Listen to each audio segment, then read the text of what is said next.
MPs have accused the government of failing to protect consumers over the price it has promised to pay for power from the Hinkley Point C nuclear plant. The Commons Public Accounts Committee said the subsidy contract for Hinkley Point C, agreed in 2016 after years of delays, would hit poorest households hardest. The power station is expected to cost billpayers £30 billion over the length of the 35-year contract, adding £10–15 to the average household energy bill. But an assessment by the committee concluded that no one in Whitehall was championing consumers' interests during negotiations with French company EDF Energy. The final bill for consumers was exacerbated by government not renegotiating the guaranteed power price for fear that EDF and its Chinese partner CGN would walk away from the project, which the MPs said was a questionable assumption. Officials agreed a price of £92.50 per megawatt-hour in 2013, but fossil fuel price projections fell between then and the contract being signed in 2016, pushing the cost to consumers up fivefold from £6 billion to £30 billion.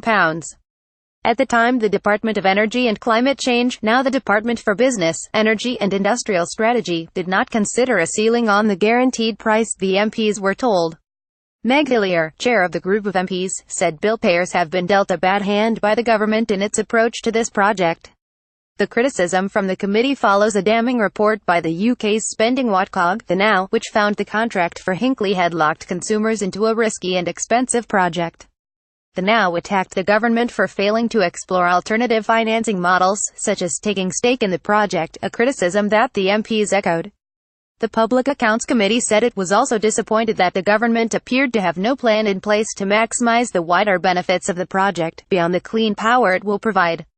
The department does not know to what extent UK workers and companies will benefit from Hinkley Point C and the wider follow-on new nuclear program, and has no plan in place to show how it will maximize the wider benefits of the project, the report said.